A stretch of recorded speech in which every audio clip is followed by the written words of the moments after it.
Hello and welcome to the Tennessee Informer. Before we get started tonight, I want to take a minute to remember H.K. Egerton, known as the Black Confederate. H.K. passed away this Sunday, 1 month from his 78th birthday. H.K. was a U.S. Army veteran and an outstanding defender of the true South and the values of our Confederate heroes of all ranks and colors. He marched many miles and spent many years telling the truth about the war for Southern independence. I was honored to have him on the show last year and sorry to hear that we lost him. We will do a special show in his honor Wednesday, February 18th, which would have been his 78th birthday. Looking forward to that, and we're probably going to have Rick Revel join us as well. They were pretty tight. Now, if you may not have heard, but House Bill 809, which I call the Poison Protection Bill, that was actually withdrawn today. This is a pesticide bill that there's been a lot of information out there about and a lot of concern about. And with us tonight, we have Bernadette Pajer, and she knows quite a bit about this bill, and she's one of those people that was leading the opposition. Bernadette, can you hear me? I can hear you. I hope you can hear me. My Wi-Fi here is not great. So if it gets too laggy, just take my video down. They don't need to look at me. I can just talk. Well, hey, we thank you for being with us. I know you've got a lot going on. And so you're involved with several different organizations. You're the director of Stand for Health Freedom. And can we talk a little bit about some of the other organizations you're involved with and how you got involved with this particular issue? Well, currently, I'm only wearing the Stand for Health Freedom hat. I was really active in leadership in Tennessee State with Children's Health Defense, and I've worked with other organizations. But because my real passion is here at the state legislature level, and Stand for Health Freedom, this is what they do. They support states at the legislative level. I decided in order to do this well, I had to take off some hats. So, I still support all the other organizations still associated with them, but this is the only one that I am really actively working with. And then a lot of my work at the Capitol, I'm just Bernadette, Mama Bear, going and being me. Do you still have your podcast? Well, yeah. So Informed Choice Washington, the wonderful nonprofit out in Washington State, they have Informed Life Radio. It's actually an AM radio show out in Washington State, but as you see there, it streams to CHD TV and to Rumble and some other platforms. And I've got several wonderful co-hosts now. And every week we interview doctors, scientists, advocates, in vaccine injured people, just a whole gamut. We try to bring you listeners, viewers, information so they can get some information, make informed decisions in their life. We're bombarded with so much. And so it's really a pleasure to do the show. And I've met some amazing people hosting that show. So it sounds like you're one of those other people that sleep into the schedule every other day, something like that? No, at my age, I've gotten much better at work. That's why I had to take off hats. My work-life balance is much better. I've got a fabulous son who's 22 and a wonderful husband. I think he's listening. Hi, sweetie. 42 years. In March, will be 43, if you can believe it. And so he's my support behind the scenes. I couldn't do this without his love and support. And he's with me, every step of the way. Appreciate that. So we did have some good news today, at least good news for now. House Bill 809, the Poison Protection Bill, as I like to call it, that was withdrawn. No. So it was not withdrawn? The bill was not withdrawn. So the tricky thing here is the language of the legislature. It was taken off notice.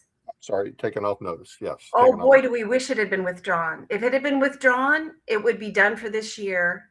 It would be gone. They'd have to start fresh next year.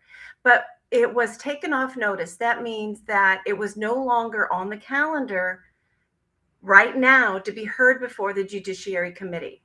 So before the sponsor can have the committee hear it again, he has to again put it on notice, which happens, I believe, there's a deadline on Wednesdays that they have to put something on notice, and then it appears the next week. Okay. It might be Thursday. I'm going to watch tomorrow just to make sure they're not going to try to run it next week. So he can bring it back. And we've heard from a lot of legislators who are for the bill that no, it's not dead. We're gonna work on fixing the bill. I'm like, there's no way you can fix the bill. Any way you look at it, it's bad. It's bad. You cannot fix this puppy. You just need to stop. So let's talk about that. What does the bill? What's the stated purpose of the bill, and what is the problem with the bill for the people out there that may not be familiar?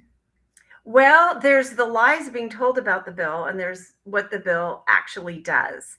So the language of the bill makes it actually pretty clear.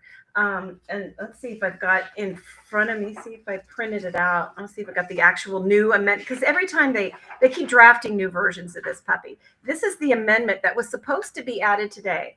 And the amendment was like completely replacing the bill.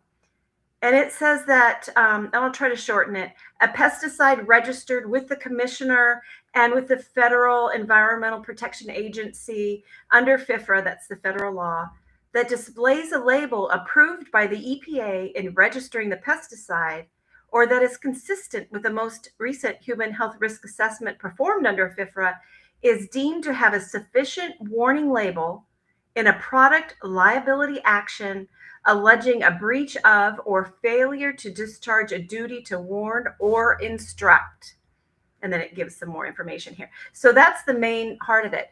It's basically saying as long as the EPA approves the label we submitted to them, we've done our duty to warn. You cannot bring a failure to warn lawsuit.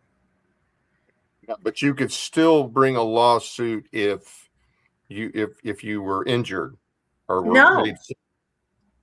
You can't. you cannot, because the way we've had it explained to us by attorneys who actually handle product liability lawsuits, there's only so many legal avenues that you can take. And I've got like a little graph here. And it includes things like, so if you're injured, you can sue for design defect, but that design flaws are not inseparable from the label warnings. It's all tied to the label warnings, which goes back to the legal label. Is EPA approved? HB809 would block it. Inadequate testing also goes back to the label. EPA, we did all the testing required of us by the EPA. That's why they approved our label. Therefore, it's dismissed. Inherently unsafe. Again, EPA deemed it adequately safe. That's why they gave us the label. It's blocked. Negligence, strict liability, warranty breach, all of these. Oh, you've got it. Yes, all of these are tied to the label. And so it's just absurd. So there's no way to bring an injury lawsuit. However, the lobbyists and some of the legislators who are for this bill have been going around without actually showing the bill or language, this amendment, saying, hey, we fixed it. You can now sue if you're injured. Don't worry, fixed it. You know, we made it so much safer. This is a great bill. You need to be supported. And then I get to the office and I read them the language of the bill and I break it down for them. I've got a bill analysis. And they're like, what? We were told you could sue. But you can't. There is no way that you can sue. And that's interesting because, and I'm not going to name, well, I am going to name one name. I was told today that that you could sue if you were damaged, if you had damage, that you could still sue. And they were saying that is not true, that you can't sue. And that Representative Bolso, who's an attorney, and he's a smart guy. I don't necessarily always agree with him. He's a smart guy. He's done some good things, but that, you know, he was going to, I guess, be their guy that was going to explain how and why you could sue. But of course, we didn't have the bill didn't go before the committee today. Wait a minute. Who told you that? Because Representative Bolso is an absolute hero. He emphatically knows that this bill blocks all lawsuits. He's absolutely dead opposed to this bill. He's a hard no. He has been since last year. He's opposed to the amendment. So somebody is trying to. maybe somebody, maybe whoever sent me this was confused. If I can pull it Yeah. up here, but No, he's with us 100% in opposition to this bill. He's okay, brilliant on this bill. Yeah. okay. Well, he's a sharp guy. I mean, he definitely knows his way around the law He, and around the Constitution. But okay, he, I will get back with that person, and not meaning to yeah. uh, slander Representative Bolso, but that I understanding. No, I've Okay, spoken with him over the past few days. He is okay. absolutely opposed to this bill. Yeah, so no worries there. So you feel free to pass my contact information onto that person, and I'll get him. There's so much misdirection, misinformation, whatever you want to call it, going around the Capitol right now. It's got to be intentional. They're just trying to confuse everybody and throw people under the bus who should not be thrown under the bus. Right. So dirty politics. The other dirty politics that they tried to pull, we got wind direct from a member of the General Assembly who knew what he was talking about, that Representative Pat Marsh, who's Speaker Pro Tem, it's a particular assignment you can get, was going to be added to the House Judiciary Committee today in time to cast a yes vote. He's a co-sponsor of the bill. Now, as Speaker Pro Tem, I didn't know this until this morning. He is allowed to at any time join any committee as a voting member. And they were going to allow him, knowing how controversial this bill is and how much we oppose it, to add him to tip the scales. So we blew that at big too, that no, this is absolutely unethical. It might be okay for your regulations, but that's not what Tennessee's about. That's not transparent. That's not honest. That's not what we voted for. Now, so do you think going into this, the committee this morning before they, okay, they didn't withdraw it. They Took and it they off didn't notice. roll. They didn't roll it. They took it off No. notes. Yes. Okay. Did you have in your head an idea of how it might turn out and how close or not that it might be as far as the votes go? Did you Oh have my a good goodness. count? I thought there was a chance we had the votes after working so very hard, and especially yesterday and this morning. We really felt like our education of the law, of the federal law, state law, EPA, what they do, what they don't do, we were really getting through. This is the hard facts. So we were sitting there, prayers, really hopeful, and especially waiting to hear what Representative Gino Bolso would say, because he is so on this, doing a deep dive on the research. He was brilliant last year. We were looking forward to that. We had a fantastic attorney sitting right there ready to speak, public comment. And when Chair Farmer, announced that Rusty Grills was taking it off notice, we were so shocked. We just like, what? What happened? They got a lot of Such a pressure. surprise. They were getting a lot of pressure. A lot of people called, a lot of people sent emails. And the Yes. good thing about that is to show the public that you can influence these guys. Yes. Yes, their inclination is to do whatever Lee wants, whatever Sexton wants, or whatever the lobbyists want. But you know what? Especially in an election year, you can definitely make your voice heard. But you just got to be willing to make the phone calls, emails. If you can show up, that's great. But they do respond to pressure, at least in an election year. Absolutely. And because so many people took action, all of that just added up to you could almost hear it like an earthquake coming. And social media caught fire, and some really big people on social media who were in the health movement. I mean, Dr. Josh Axe actually got in and was sharing information, and so this is growing. And a bill was heard for the first time in Kansas today. And the lobbyists, same lies. Oh, this has nothing to do with the liability shield. It's just about the label. Saying the same lobbyists, Modern Ag Alliance, their Farm Bear, but all the advocates are there in the already speaking up. And so I really feel we have to keep it up. We have to keep the momentum, because Bear doesn't give up. You don't give up 100 several $100 million lobbying campaign easily. But if we keep this up and don't give up and don't back off, I do believe we can defeat these. And I do believe we can get rid of the laws in the 2 states that didn't catch it in time, that did pass it. So. Now, what do they say? The pro poison protection people, what do they say is the purpose of the legislation?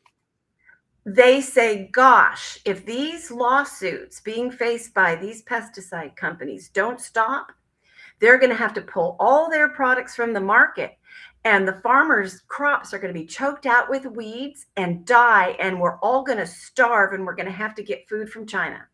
And I'm not even exaggerating. They said those exact things. In fact, one of the legislators said that this is a leftist plot in order to destroy all the farmers' crops and force us to depend on China. Who said that? I'd love to know. It's the most absurd thing you've ever heard. It's so ridiculous. We just want proper warning labels. Right. So that people can decide to use the product or not with fully Right. informed consent, and then let market forces do what they will. If people don't want this poison, they'll stop buying the poison. Just put the label on there. But if EPA actually was doing their job, most of these pesticides that are on the market today would never be registered. The farmers wouldn't be using them. Yeah, we're talking a lot of pesticides here too. We're talking 15,000 different pesticides that they're wanting to include and basically protect? Yes. So what it is there are about 1,200, about 1,200, what they call active ingredients, the ingredients they think that does the actual killing. And all of these active ingredients are in, at the state level, about 15,000 individual products that have all these formulas in them. And this bill includes all 15,000, 16,000 products, and it shields all the manufacturers, foreign and domestic. So Bayer's a German company. ChemChina, Syngenta, that's a Chinese company. They sell paraquat in this country, and China has banned it because it's so neurotoxic.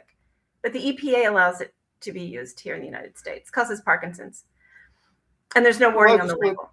If you don't mind, who was the legislator who said that this is a plot to make us dependent on the Chinese? I'm not going to say that because I was given that information privy, and I don't want to out. But it's here and there, and versions of it are coming from many sources. Yeah. So, but it was sad. Well, I don't doubt it. I mean, I can see some of those guys get up there and saying that kind of stuff. So you mentioned the companies, the foreign companies. Now, where are the farmers? Are all of the farmers on board with this? No, small farmers, regenerative farmers, organic farmers, obviously not. The farmers that have been roped into this are the ones that are heavily dependent on Bayer's products. So that's your big GMO, cotton, corn, soy. I think those 3 are the big ones. Yeah. And so those are the ones that have come to testify and mock people who've been injured. They say, I've been using these products for 40 years and I'm pretty healthy. If they were dangerous, I'd be dead by now. Ha, ha, ha. It's ridiculous. It's really disgusting how, courts have revealed fraud, hidden knowledge that they know these products cause the damage that they have caused. They've ghost written stories. They've done every dirty trick in the book, and it comes out in court that fraud was committed to get these products registered and to keep warnings off the label. And then they get mocked by the lobbyist. It's really disgusting. Now, the lobbyist, are we talking about the pesticide companies? Or are we talking about Farm Bureau? Is Farm Bureau have a play in this? Farm Bureau has a huge play in this. So 2 years ago, when Bayer decided they were going to run liability shield legislation at the state and federal level, they formed the Modern Ag Alliance. And they pulled together all the farm bureaus that they're already cozy with. They know how to really become friends with you and give you free product, get you hooked, just like doctors do, right? And so they pulled in the farm bureaus and all these big GMO farmers, and they they've invested hundreds of millions, and they go around lobbying, and they give them the talking points, and they work with them on the amendments. And we're always told, oh, by the legislators, oh, we're working on language. We were told, like last Thursday, we got an amendment coming. Oh, it's good. You're going to be able to sue. It's great language. We've been working so hard on this language. It's not finished yet. You can't have it yet because we're still working on it. And then when it emerges, when you finally get the language, it's the exact same language. Some of it was passed in Georgia that has been shot down in many other states. We've seen this language before. There weren't legislators wrangling over language behind closed doors in Tennessee. They were given the same language that it was originally written. It might have been passed to them in indirect ways, but it's the same language written by the Bayer lawyers, by the pesticide industry attorneys. And it's really sad that the Tennessee Farm Bureau is so undermining, because it's the farmers who really are going to be terribly hurt. Their farm workers are so exposed to these products. And let me tell you, Bayer has a brand new herbicide with the EPA right now being fast tracked, which means they're going to be able to skip some safety studies. So if any of these laws passed and this brand new product comes out, the label is going to be insufficient, because every single label right now out of the EPA lacks chronic risk warnings and so much else. We hear a lot about glyphosate. Glyphosate. Mm-hmm. And I know that I guess the farmers are really concerned that, okay, well, if this passes, we won't be able to have access to that. Well, it's been killed in about 10 states, and all of those farmers still have access to their Roundup Bayer products. Bayer lost the patent it went off patent in the year 2000. So it's been 25 years when they don't have exclusive license to glyphosate. And they have about 40% of the global market. So there are companies that make products that make glyphosate itself. There's a company called Albom makes it in Missouri, an American company. And you can buy other products with it. So it's an empty threat. Bayer's terrifying these farmers who have become the big GMO farmers. This is how they know to farm. Luckily now the federal government announced, it's not enough, but it's a start, $700 million going to help conventional farmers who want to transition. They don't have to, but if you want to transition to conventional farming, they're going to help you with that funding to get turned over.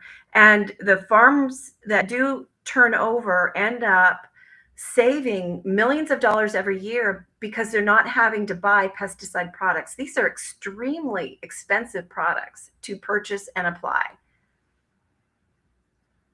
Are there any so let me ask you this. As far as the legislature goes, how many legislators, Republican, because I don't care about Democrats, but Republican, they have the super majority. So whatever, whatever lives or dies, it's going to be because of them.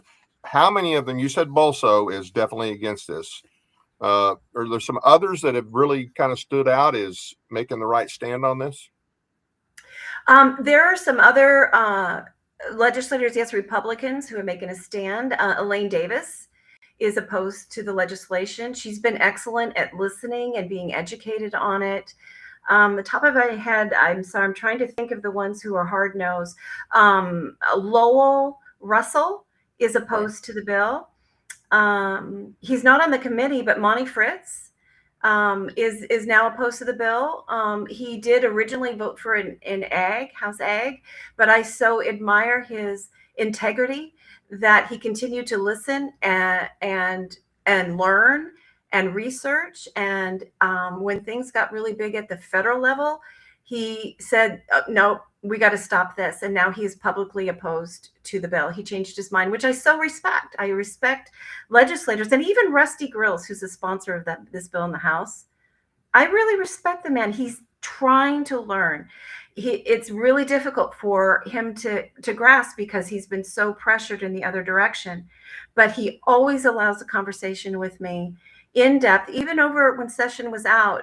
He would answer my phone calls, respond to my texts, and he's been so respectful and, and engaged. And I don't know quite where he is at the moment, but the fact that he pulled the bill back today and took it off notice shows that he knows that Tennesseans are not pleased with this bill. So for whatever that means, I thank him for that. I know Rusty. I don't think he's a bad guy overall. We don't always necessarily agree on every vote, but I'm glad to hear that he's hearing you out, and yes, I'm glad that everybody. I mean, we, like I say, especially in an election year, you can pressure these guys. And here's the thing, I imagine that not only did he get a lot of pressure, but his peers got a lot of pressure, and I don't doubt that he got some calls from, hey man, I just can't be with you on this, or hey, can we do this some other time, like not in an election year? Right. Well, just last week, Jeremy Faison signed on as a co-sponsor. So their leadership wants this bill, and I haven't heard directly from Governor Lee, but the way he's posed with Big Ag and World Economic Forum and big industry, it seems pretty clear that Governor Lee and all of the leadership want this bill. And so everybody's having to stand up to leadership to do the right thing. And it's already passed the Senate. It's already gotten through the Senate, right? It did already pass the Senate. Yeah, and that was Senator Stevens who was the sponsor. Unfortunately, he's my senator, and I'm sure hopefully some other people out there listening. That was something he did, and that passed last year in the Senate. He never fully understood the bill himself. In the very last committee in the Senate, he actually bemoaned that I'm getting all this information. He said, I keep getting letters saying that this is about insecticides. Insecticides, he said. This is clearly not about that. It's about pesticides.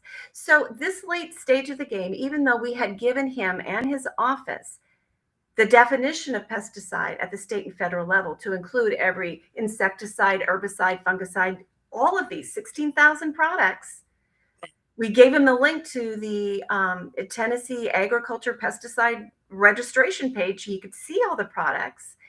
He still, at that late stage, didn't even know what products it impacted. It was really disappointing at how little he understood what his bill did.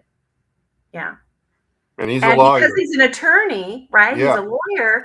Yeah. The members of the committee trusted him.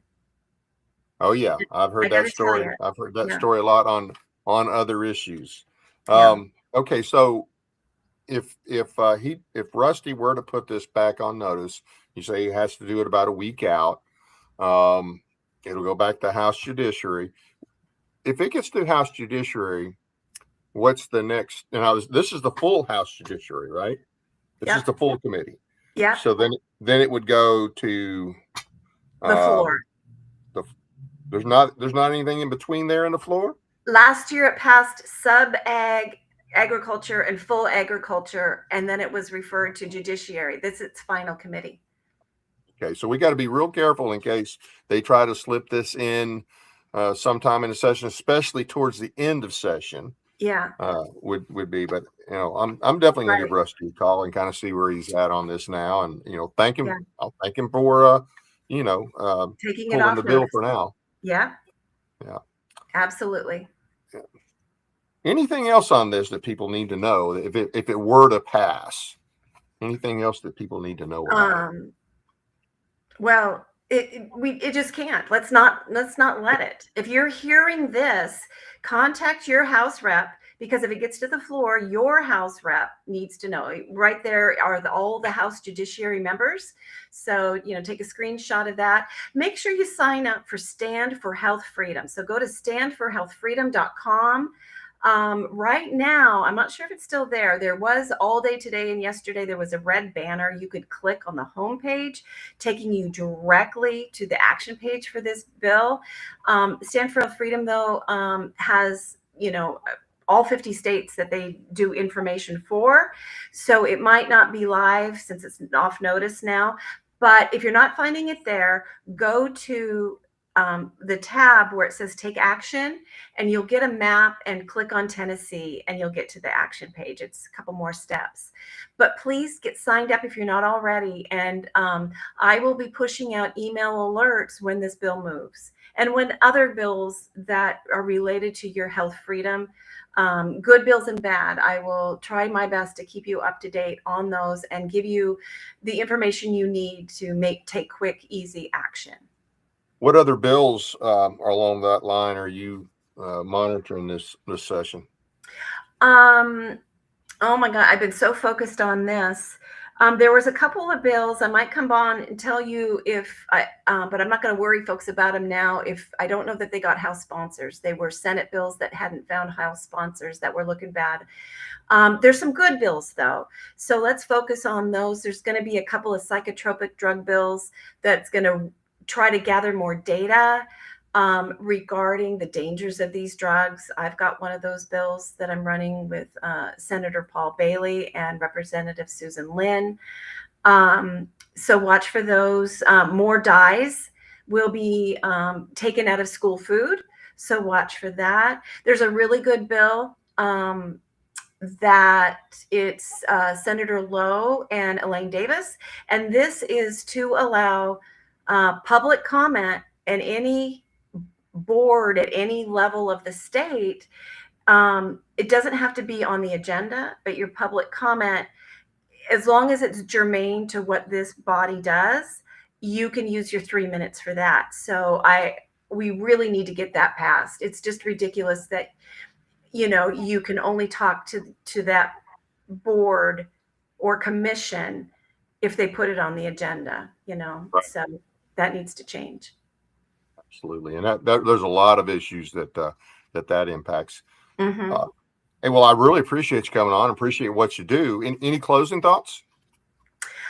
Just want to thank everybody listening here who took action, and please continue. Know that every single voice counts, every email.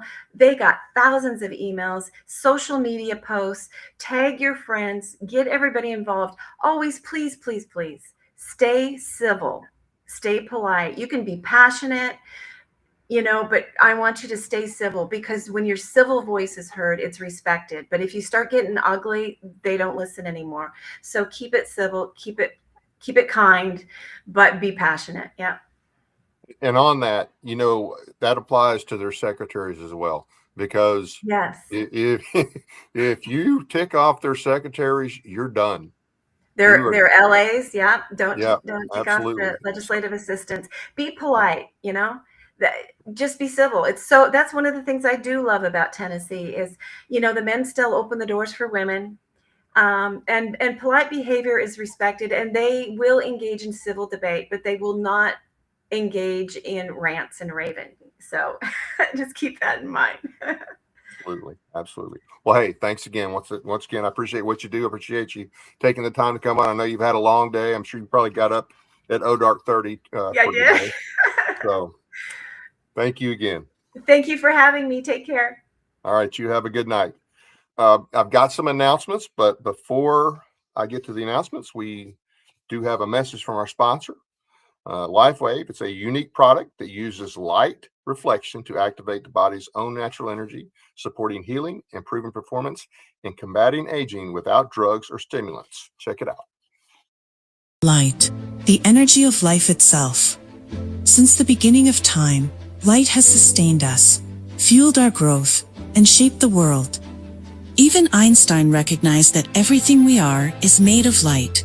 But what if we could harness the light within us, not just to live, but to renew, restore, and rejuvenate?